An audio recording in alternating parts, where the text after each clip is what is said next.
개혁교회는 10월 마지막 주일을 종교개혁 기념주일로 모이는데, 우리 교회는 특별히 이번 한 달간 그동안 한국 교회가 걸어왔던 길을 돌아보고, 또 앞으로 우리가 어떻게 가야 할 것인가 찾고 새 마음과 새 소망을 품는 시간으로 보내려고 합니다.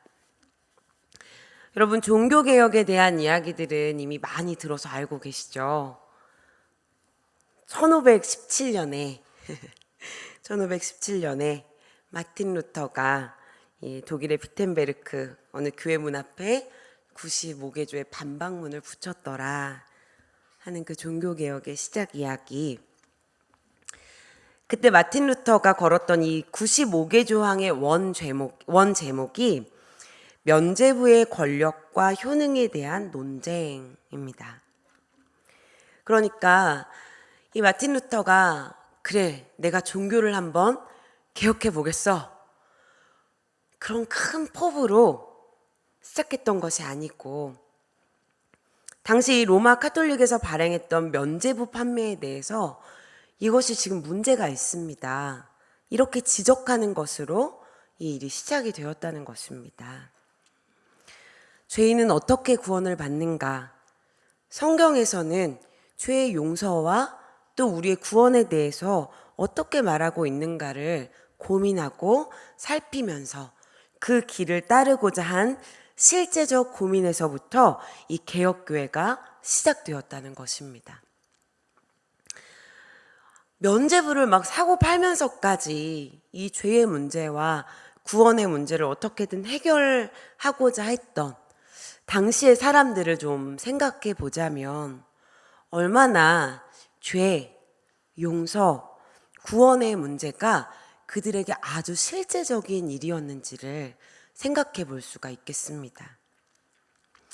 여러분, 그런데 지금은 우리가 말하는 이 죄나 용서나 구원의 이야기가 조금은 우리와 좀 동떨어져 있다고 느껴지고, 혹은 그 의미가 축소되어 있거나 왜곡되어 있기도 하지요. 사람들은 흔히 이 죄의 개념을 사회에 무리를 일으키는 어떤 중대한 범법 행위나 비윤리적인 행동 혹은 부정적인 행동, 그런 생각 정도로 여기기도 합니다. 그래서 죄나 용서나 구원이라는 이 키워드 자체가 나랑은 별로 상관없어, 이렇게 여기는 사람들도 있죠. 실예로 제가 이전에 교회 온 지 얼마 안 된 한 형제와 성경 공부를 하다가 모든 인간이 다 죄인입니다, 이렇게 이야기를 했더니 그분이 제가 왜 죄인입니까? 남에게 폐를 끼치는 것도 아니고 내가 나쁜 짓 하는 것도 아니고 뭔가 아주 중대한 범법 행위를 하는 것도 아닌데요, 저처럼 정직하게 사는 사람이 왜 죄인입니까? 이렇게 불쾌한 마음을 드러냈습니다. 어쩌면 이 형제의 이야기가 좀 당연한 이야기라 느껴질 수 있죠. 그러나 성경은 이 죄에 대해서 세상과는 다른 이야기를 우리에게 들려줍니다. 다른 판단 기준과 다른 해결 방법을 우리에게 제시한다는 것입니다. 오늘 우리가 읽은 이 말씀은 우리가 익숙히 알고 있는 다윗과 밧세바의 사건, 그것과 연결되어 있는 이야기입니다. 이 11장을 보면 다윗이 밧세바를 데려다가 더불어 동침하고 또 그녀가 임신하자 이것을 덮기 위해서 우리아를 죽음으로 내몰았던 그 사건이 기록되어 있습니다. 자, 이 일에 대한 하나님의 책망과 또 심판의 말씀이 바로 오늘 우리가 함께 읽은 이 본문의 말씀입니다. 하나님은 나단 선지자를 통해서 그의 죄가 무엇인지 낱낱이 고발하고 그에 따른 처벌을 선고하시죠. 오늘 우리는 이 이야기를 통해서 하나님이 말씀하시는 죄는 무엇인지, 그리고 그 죄의 결과는 무엇인지, 죄의 문제를 우리는 어떻게 해결할 수 있는지를 함께 살펴보려고 합니다. 성경에서는 우리에게 여러 가지 죄악에 대해서 이야기를 하는데 또 죄의 속성이 어떤 것인가를 계속해서 말씀하고 있는데, 오늘 이 다윗의 이야기를 통해서는 우리에게 약한 자의 것을 빼앗아서 자신을 만족시키는 그 불의, 그것을 죄라 이렇게 말씀하고 있습니다. 2절부터 4절까지의 말씀을 보면 나단 선지자가 다윗에게 이 가난한 자의 암양을 빼앗은 부자의 이야기를 들려주고 있죠. 부자는 양도 많고 소도 많은데 가난한 사람은 자식같이 키운, 자기랑 같이 먹고 같이 잔 그 암양 하나뿐입니다. 자, 그런데 부자가 지금 자기 집에 온 그 나그네를 대접하겠다고 자기의 양과 소는 아껴두고 가난한 사람의 자식과도 같은 그 양을 잡아다가 이 나그네를 대접했다. 이 이야기를 지금 다윗에게 들려주고 있습니다.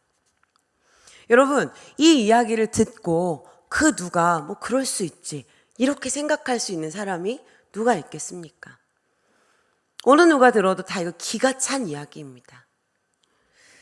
하다못해 우리가 어린아이들 어린이집 보낼 때에도 야, 어려운 친구 있으면, 약한 친구 있으면 가서 꼭 도와줘. 하다못해 아이에게도 이렇게 이야기를 하는데 대체 누가 이런 짓을 하나 싶지요. 여러분, 그런데 이 이야기의 주인공이 그리 멀지 않은 곳에 있음을 우리는 알고 있습니다. 나단 선지자의 이 이야기를 쭉 살펴보면 하나님이 지금 무엇에 대하여 더욱 책망하시는가, 그것을 우리는 알 수 있습니다. 지금 다윗이 밧세바를 불의한 방법으로 취한 것보다, 그리고 우리아를 그 죽음의 자리로 내몬 것보다 더 우리아의 아내, 가난한 자의 것을, 약한 자의 것을 빼앗은 것에 대해서 더욱 강력하게 책망하십니다. 자기의 것은 소중하고 아까운 줄 알면서 남의 것은 귀한 줄 모르고 빼앗는 것, 특별히 더 가진 자, 더 힘 있는 자가 덜 가진 자, 힘없는 자의 것을 희생시켜서 자신의 욕망을 채운 것에 대해서 책망하고 계시다는 것입니다. 여러분, 우리는 약한 자의 것으로 자신의 욕망을 채우는 이 일들을 어렵지 않게 보게 됩니다. 지금 우리가 보고 있는 그 우크라이나의 전쟁, 그것뿐만 아니라 자신의 권력을 이용해서 성범죄를 저지르는 사람들, 후배 직원들의 결과물을 자신의 것으로 가로채고 또 괴롭히면서 자기 스트레스를 푸는 상사들, 하다못해 배달 어플 시켜 먹고 별점 테러 달고 자기 먹고 싶은 그 서비스 안 준다고 악플 다는 사람들. 여러분, 이것들이 지금 이 나단 선지자에 등장하는 그 부자의 이야기와 뭐가 다른 것이 있겠습니까? 형태만 다르고 칼만 안 들었다 뿐이지 우리 주변에서도 얼마나 이런 일들이 많이 일어나는지 모르겠습니다.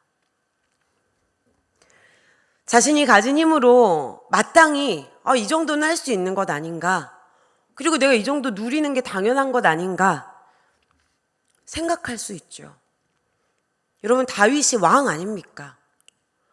왕이 여자 하나 취하는 것, 자기 신하, 자기가 원하는 전장으로 내보내는 것, 어려운 일 아니죠. 세상의 가치관으로 보면 충분히 그럴 수 있는 일입니다. 그러나 하나님은 절박하고 곤고한 그 사람들 굴려서 자기 이익 취하는 일을 분명히 죄라고 말씀하십니다. 그 정도 소구했고 그 정도의 힘이 있으면 마땅히 그 정도 누려도 된다고, 그거 당연하다고 그렇게 말씀하시지 않습니다. 하나님의 공의와 정의를 실현하고 그것으로 다스려야 하는 이 다윗에게는 그 일은 절대 허락된 일이 아닙니다. 여러분, 우리는 권력을 가지고 내가 이 정도는 할 수 있는 것 아니야? 내 이런 대접 받을 수 있는 거 아니야? 이렇게 말하면서 아주 오만하게 만행을 저지르는 사람들을 보며 분노합니다. 권력이 나와 먼 이야기라고 느껴지기 때문에 이 가진 자들의 오만함을 볼 때마다 더욱 분노하게 되죠. 그러나 여러분, 이 권력자의 착취와 오만함에 대한 이야기는 사실 우리와 그리 멀리 있는 그런 이야기가 아닙니다. 여러분, 우리는 모두 가만히 생각해 보면 정도의 차이가 있을 뿐이지 우리에게도 다 어느 정도의 권력들이 있습니다. 사람들과의 관계 안에서 이 상대적인 힘을 모두가 가지고 있습니다. 그래서 어떤 관계에서는 내가 약자가 되기도 하고 또 어떤 관계에서는 내가 강자가 되기도 하죠. 내가 눈치 안 봐도 되고 관계가 깨져도 난 아쉬울 것 없어. 그래서 뒤 보지 않고 바른 말 할 수 있고 내 뜻대로 컨트롤하고 싶고 그렇게 안 되면 언제든지 잘라낼 수 있는 그 관계. 여러분 만약에 그런 관계가 있다면 여러분이 그 관계 안에 권력자입니다. 그럴 때 상대적으로 약자의 자리에 있는 그 사람의 소중한 것을 내가 지금 빼앗고 있지는 않은지, 내가 지금 짓밟고 있지는 않은지를 우리는 스스로에게 좀 물어봐야 합니다. 내가 소중하게 여기는 것 무엇이 있습니까? 내 자존심, 감정, 시간, 에너지, 물질, 여러분 그거 자신을 위해서 아끼시죠? 내 건 그렇게 아끼면서 그 사람의 존재, 그 사람의 가치관, 자존심, 정말 그렇게 내 것 아끼듯 아끼고 계십니까? 아니면 좀 내가 이렇게 해야 좀 속이 편안하고 내가 이렇게 해야 좀 마음에 만족감이 있고 그래서 그의 마음이 어찌 되든 그의 존재가 어떻게 되든지 간에 자신을 먼저 생각하고 있지 않은지 우리는 모든 관계 안에서 반드시 돌아보아야 한다는 것입니다. 여러분, 만약 우리 곁에 누군가가 계속 나의 눈치를 살피고 또 말하기 어려워하고 나로 인해서 계속 어렵다고 그 어려움을 내비치고 있다면 우리 역시도 지금 권력자의 자리에 앉아서 약한 자의 것을 빼앗으면서 그 힘의 맛을 누리고 있는 것과 같습니다. 지금 우리가 그렇게 분노하던 그 만행을 저지르고 있는 것입니다. 그런데 하나님은 이것을 우리에게 허락하지 않으셨습니다. 하나님의 공의와 정의를 따라서 약자를 돌보고 그와 같은 자리에서 그리고 그보다 더 낮은 자리에서 사랑하며 살도록 부름받은 그분의 백성들, 바로 우리들에게는 그렇게 하는 것이 죄다. 하나님은 오늘 말씀을 통해서 그렇게 말씀하신다는 것을 우리는 반드시 기억해야 한다는 것입니다. 또한 하나님은 근본적으로 죄가 하나님의 자리를 침탈하는 것임을 말씀하고 계십니다. 7절과 8절의 말씀을 한번 같이 읽어볼까요? 7절과 8절 말씀 함께 읽겠습니다. 시작. 나단이 다윗에게 이르되 당신이 그 사람이라.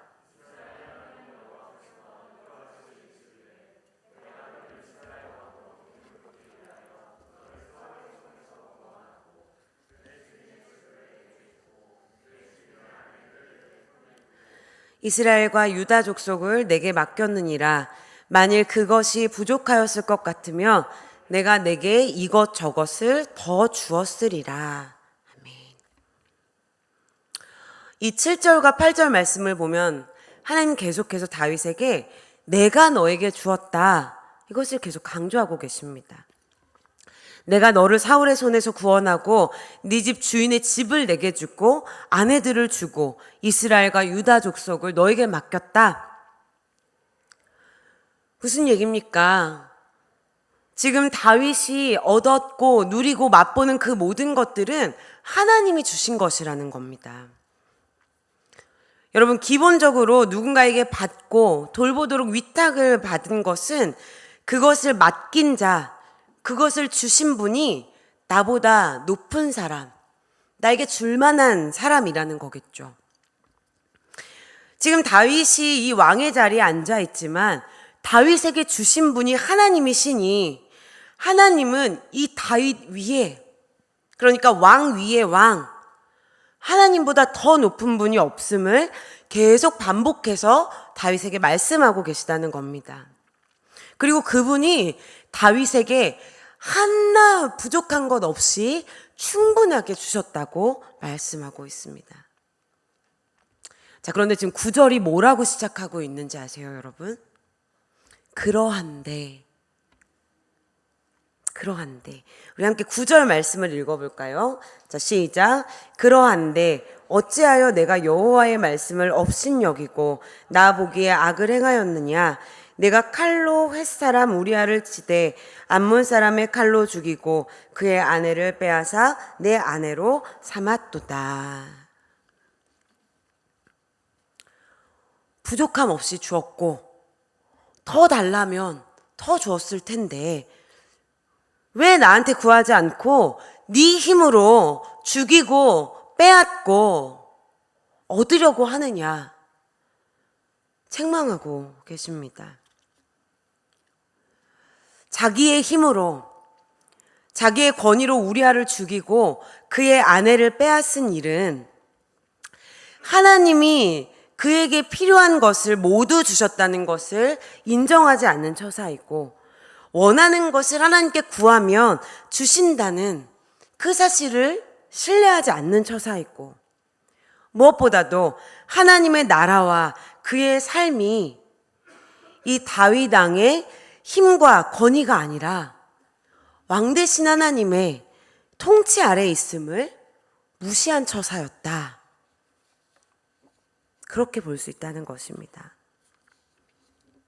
즉, 이 다윗의 죄는 단순히 간음하고 살인한 문제, 그것을 넘어서서 하나님의 왕되심에 대한 도전이라 네가 여호와의 말씀을 업신여겼다.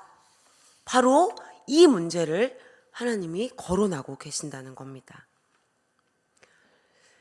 이 문제에 대해서 조금 더 우리가 명확하게 볼 수 있는 증거들이 있습니다. 이 11장을 보면 다윗이 밧세바를 범하고 우리아를 죽이는 이 과정에서 빈번하게 사용되고 있는 단어가 있는데 바로 보내다, 샬라흐라는 단어입니다.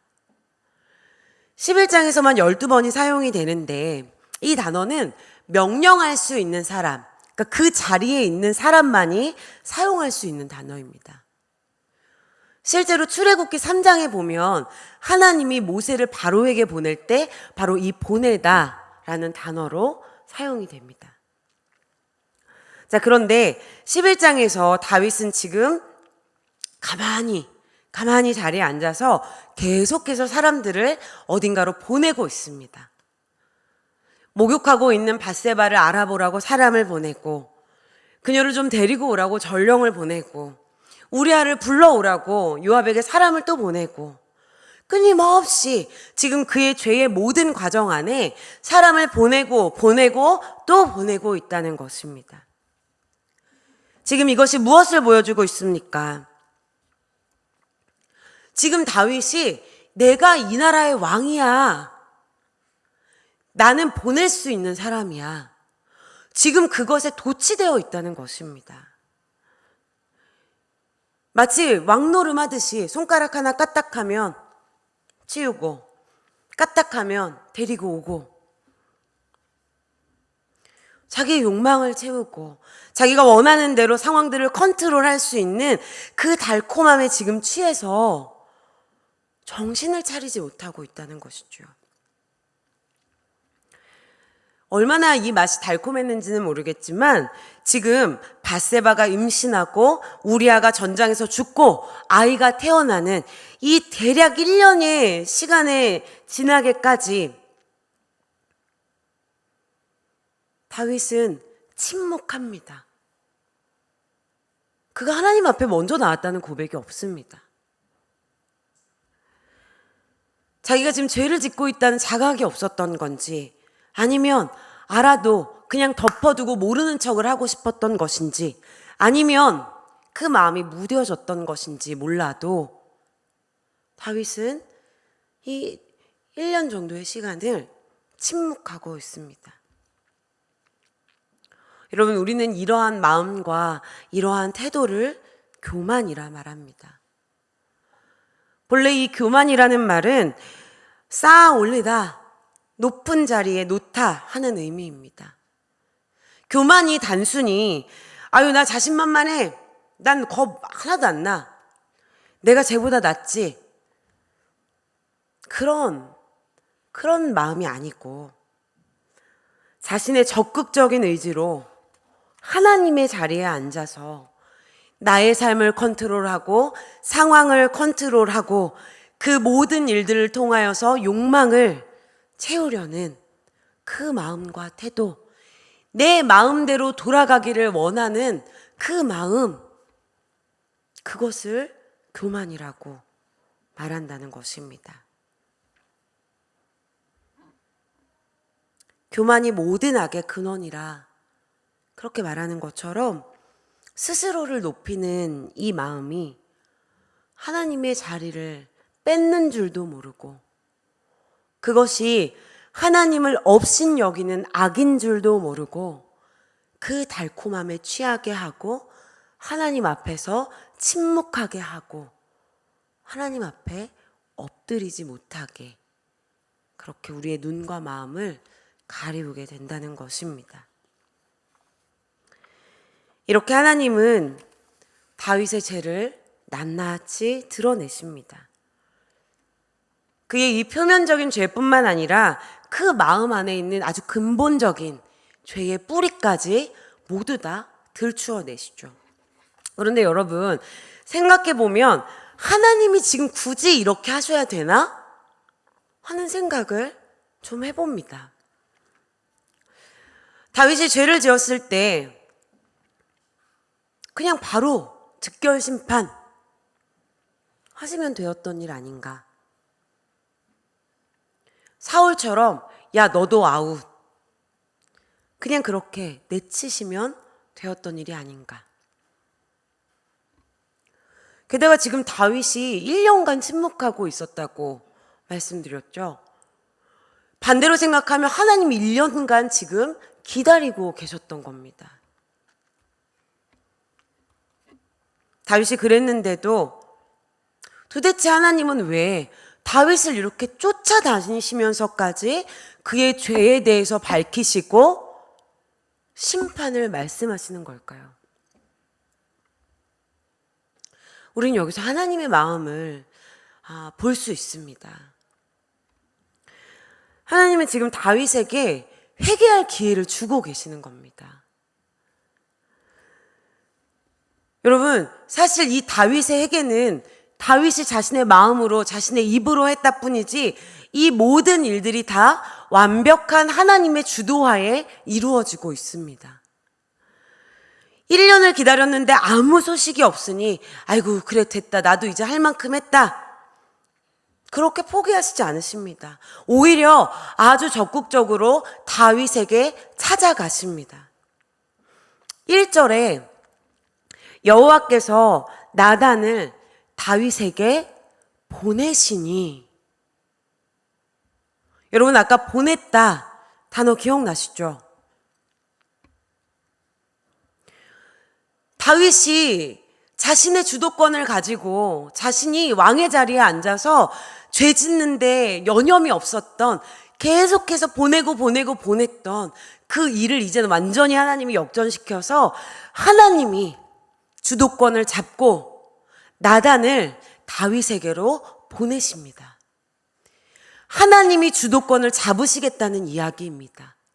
이 일을 더 이상 놔두지 않겠다는 이야기입니다. 빼앗겼던 하나님의 자리를 되찾고 잃었던 다윗의 마음을 되찾기로 결정하셨다는 것입니다. 그리고 다윗의 마음에 불을 붙이듯 당신이 그 사람이라, 네가 그 사람이다, 네 입으로 네가 말했던 죽어야 할 사람, 그게 바로 너다, 이렇게 말씀하십니다. 다윗이 당신이 그 사람이라 하는 이 말씀에 단번에 자신의 죄를 회개하지요. 그리고 하나님도 다윗의 그 회개의 고백을 듣고 용서하십니다. 우리 13절 말씀을 한번 같이 읽어볼까요? 13절. 자, 함께 읽겠습니다. 시작. 다윗이 나단에게 이르되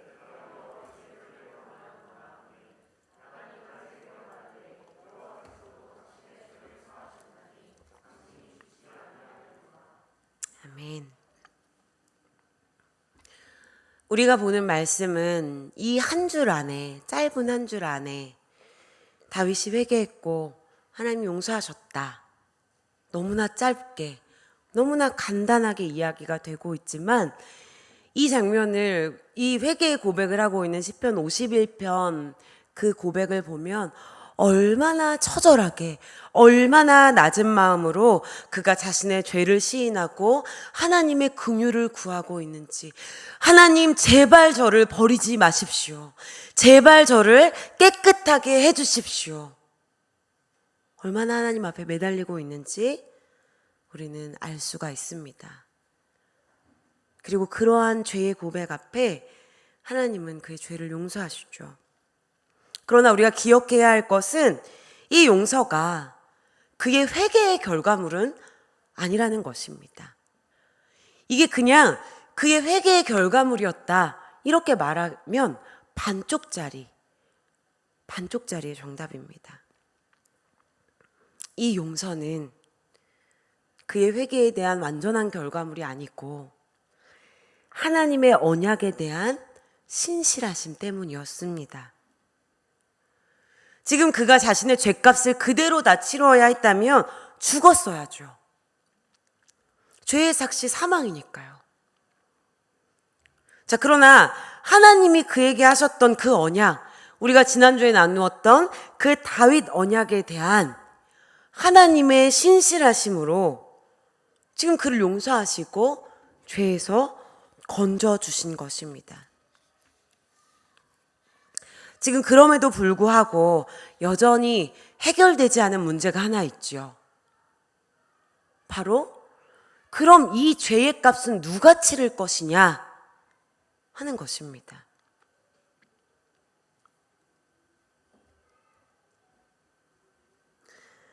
(10절부터) 쭉 나와 있는 말씀을 보면, 칼이 내 집에서 영원토록 떠나지 아니하리라.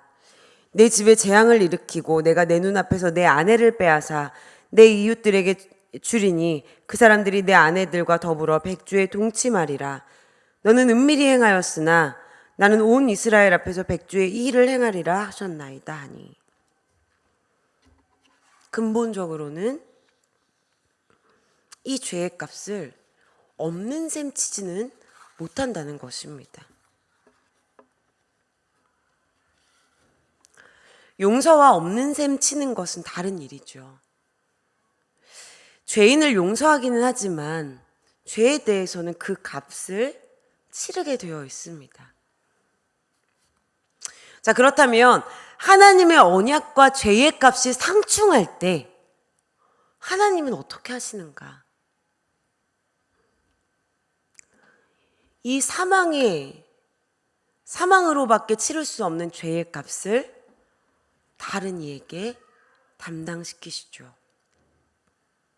다윗의 죄로 밧세바의 아이가 죽습니다. 하나님이 우리를 영원히 버리시지 아니하겠다. 주 예수를 믿으라. 그리하면 너와 내 집이 구원을 얻으리라. 그 하나님의 언약과 여전히 매일매일 반복되고 있는 우리의 죄가 상충할 때 하나님은 우리의 죄값을 다른 분에게 담당시키셨습니다. 우리의 죄로 예수님이 죽으셨습니다. 여러분, 이것이 바로 우리가 믿고 있는 이 기독교 신앙, 우리가 붙들고 믿는 복음입니다. 하나님을 만나게 되면 죄에 대해서 더 이상 그 사람의 이야기가 아니라 당신이 그 사람이라 하는 그 선언 앞에 서게 되는 것입니다. 하나님의 이 주도적인 회개의 촉구 앞에 서게 될 때 우리는 낮아지고 처절한 마음으로 하나님의 긍휼을 구하는 그 순간에 맞닥뜨리게 되는 것입니다.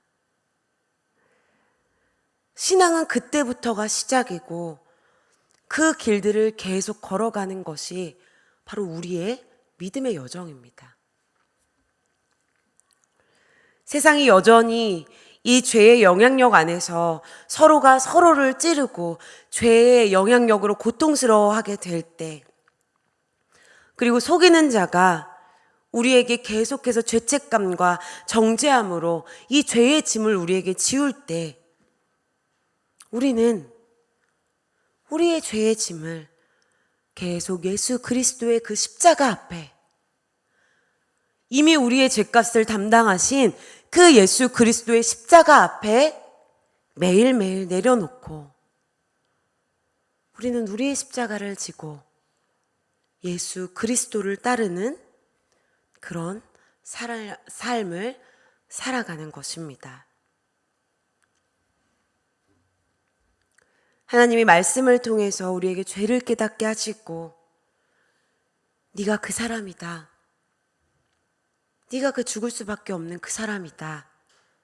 말씀하실 때 그 말씀 앞에 겸손히 엎드려서 다시 한번 우리의 마음을 새롭게 하고 예수 그리스도를 의지하는 우리들이 되기를 소망합니다.